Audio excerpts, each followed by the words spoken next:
Hi guys, Watch Fanatic here. So here's a watch which I kind of owned before, not this exact one, but identical, a couple of years ago, and I sold it, and I always regret selling it because I think they're a little piece of history, and I've been looking out for another one to buy, and they usually go for quite a lot of money, not huge money, don't get me wrong, but a little bit more than I wanted to spend, until this one came up. So what we're looking at here is a World War One, what they call a trench watch. So these were manufactured between 1914 1918, time of World War One, and it would have typically been worn on a leather strap. Now I've got a new strap for it, which we're going to put on. It's not a leather one, but it's interesting. So that's just arrived. That's why I'm doing this video now. So I had this probably about a week now. So this little watch from 1914, I've given this a good clean up. I'll tell you a little bit more about it. It cost me from eBay £15. Yeah, and it didn't really say it was working or anything like that. So I took a bit of a chance on it. And I've basically given it a clean up. So these are solid silver. If I just get this back off, not off, but open. A beautiful little movement in here. As you can see, it is working. I managed to get it working. I mean, it does need a service, but just to see if the watch would work, I dropped a little bit of lighter fuel on top of the jewel.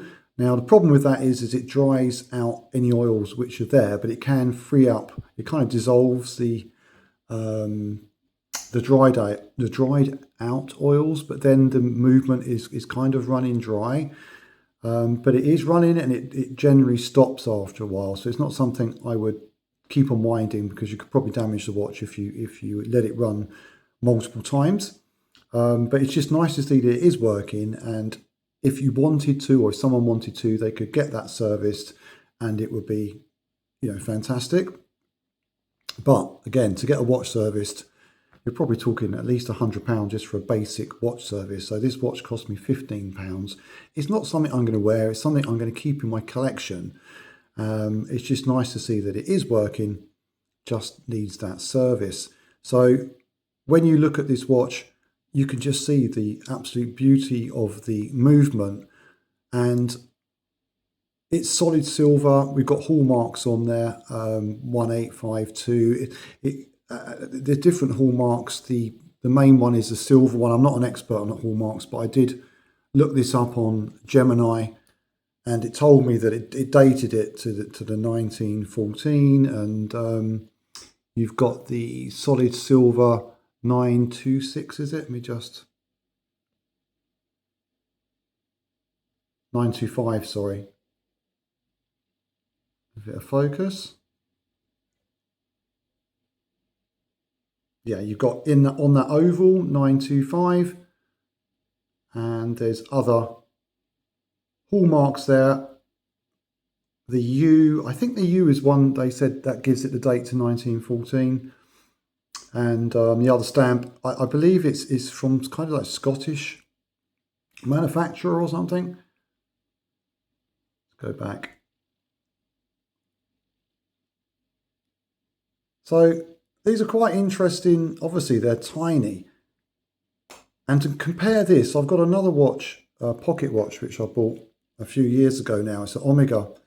And funny enough, this pocket watch dates from the same period, around 1916. You can see the difference in size. So obviously, pocket watches from this era and before were much larger. And you can see how much they had to scale down the technology from pocket watches to get to a watch that you could wear on your wrist. Massive difference. So it's quite a leap, really, I suppose, for those times in watch technology and craftsmanship. Now this is an Omega. It's silver plated. I paid about £60 for this. I got another video on my channel about this one. Again, it's running okay. I think it runs a little bit fast. It could do with a service. I paid, as I say, about £60 for that, and they're not worth a huge amount. You know, I've probably done all right. It might be worth 80 to 100. I'm not quite sure. It's got a little bit of a hairline crack on the enamel. But they're a great way. I mean, it's probably the cheapest way you're ever going to own an Omega, proper movement Omega. So you will find them come up from time to time. But it just shows the difference, what was happening with watches at the time. We're going from pocket watches to this newfangled watch that you could wear on your wrist, which would obviously be a lot more handy in the trenches. So you've got something that's on your wrist, you can look at the time.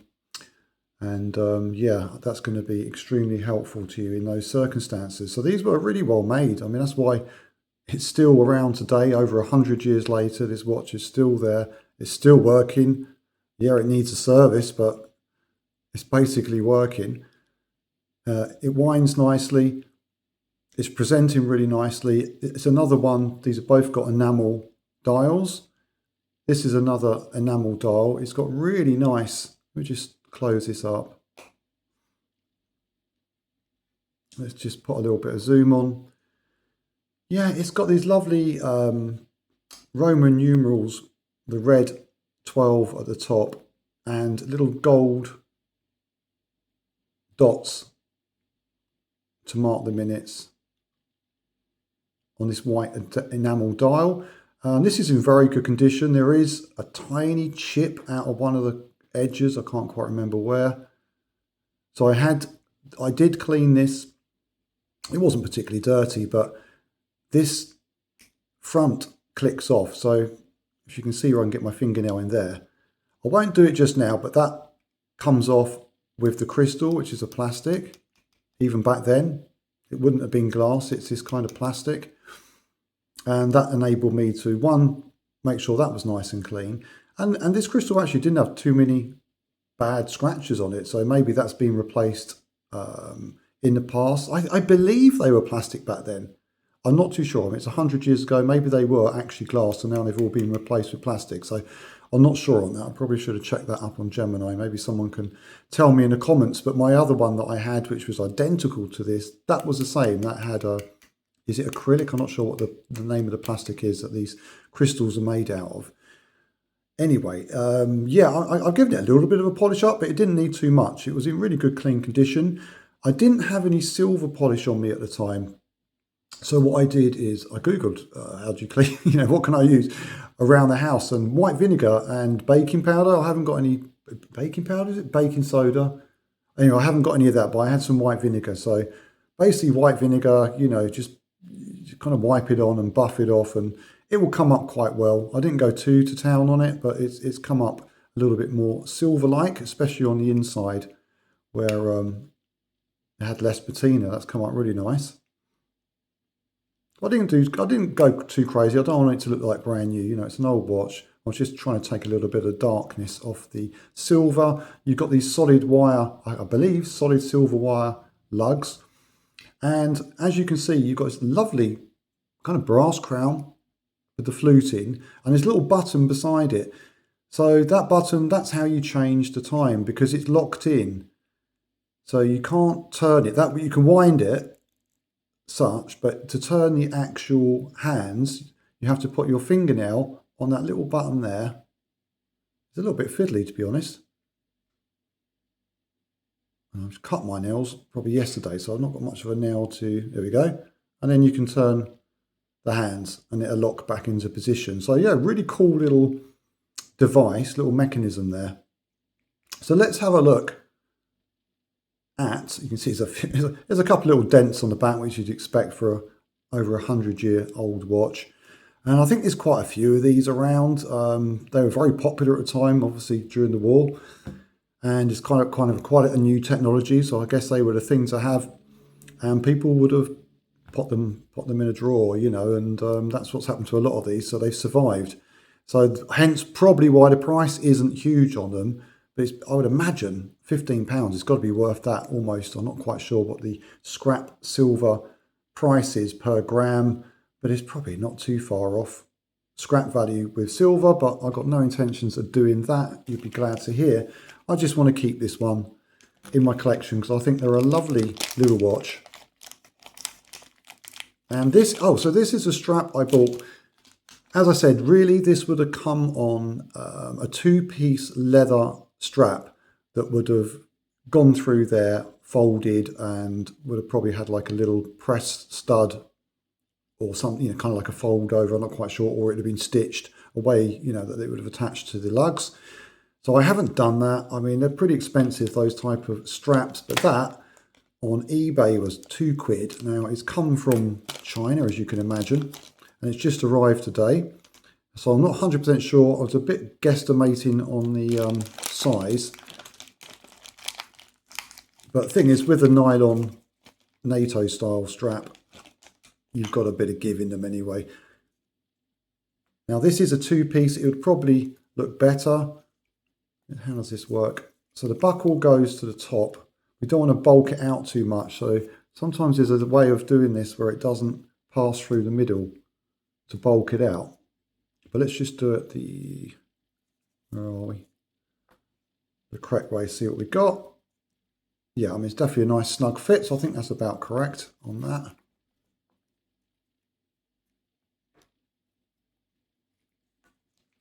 I think the kind of tricolour is acceptable for this type of watch. I've seen it before with these. What am I doing? I've missed the, this is, I'm looking at the camera, didn't get the field of view and completely missed the lug. I need to look at the actual lug, not my phone camera. That might help me not miss out the thing. So as you can see, because we've got all these passes of material behind it, it's bulked it out quite a bit. There is a way, I forget how to do it, that you can do the NATO style strap so it only has one pass underneath. There's a clever way of doing it, and I'd have to look it up on YouTube to find out. But for now, we're not going to worry too much about that. That's pretty much what we got. That doesn't look half bad, actually. I think the colours really suit it for the time, 1914. So let's just, at the moment I'm wearing my Addis Dive H3, which kind of like my daily watch. I got complimented on this watch, complimented on it. Was it yesterday? And I had a great conversation with a guy, and he was saying what a nice watch it was. And I said, you'll never guess how much I paid for it. And told him I got it, you know, on a Black Friday deal last year for about, was it £25? Can't really get it for that at the moment. I think you're in the 30s, late £30. But it's been a great watch. It really has. And he said on the back of that, he was going to go to AliExpress and see if he could find a similar deal. So yeah, that is obviously a full, well, not obviously, if you don't know, that is a 40mm. It's a Submariner homage. So yeah, this is a 40mm. OCD, let's get that lined up. Must have knocked that. So we can see the difference in size. They liked, I think, you know, going back there, they were kind of showing off the technology on how they could reduce the, you know, the mechanism size, make it miniature. Everything in those days, and especially in the 50s and things like that, I think was kind of showing off how slim and small they could make a watch. I mean, obviously some of the women's watches are tiny. I can't understand how even the women could tell the time without a magnifying glass. But that's very legible on that nice white enamel background. So let's have a look on my 6.5-inch wrist to see how it would look.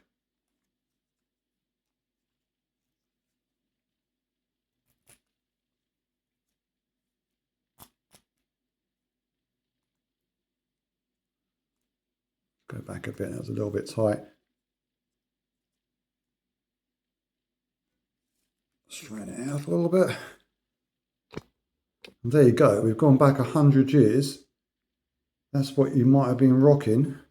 Hopefully not in the trenches, but you may well have been in there.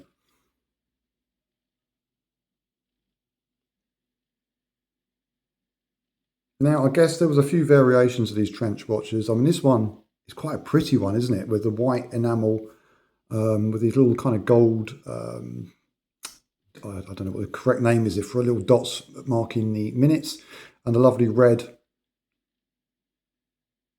12 o'clock. Really good looking hands as well. But I've seen ones with darker dials, more kind of basic looking. So I guess there were some different styles. Maybe this was for the officer. I've got no idea, but I would say that is quite a nice looking one. Don't know too much about those, but that is pretty much identical to the previous one I had. There was another one on there that did have a dark dial, and I was bidding on it, and I think I was doing okay, and then I got sidetracked, completely forgot about it, and it finished. I didn't have another chance to bid on it, but yeah, anyway, that one wasn't meant to be, but this one was. And I don't intend to have a huge collection of these very early watches, but if you collect watches like I do, this is a cheap watch, isn't it? Let's face it, you can get a piece of history. They're not making those anymore. It's over 100 years old. I mean, if you get one that's running, I mean, yeah, you could wear it for a day if you wanted to, and people can go, what's that? And you can say, well, this is from World War One, mate. It's 100 years old, over 100 years old. Yeah, something special about that. Nice thing to put in the collection. Piece of history. So that's pretty much it. I thought I'd show you that. There are some good deals on eBay occasionally.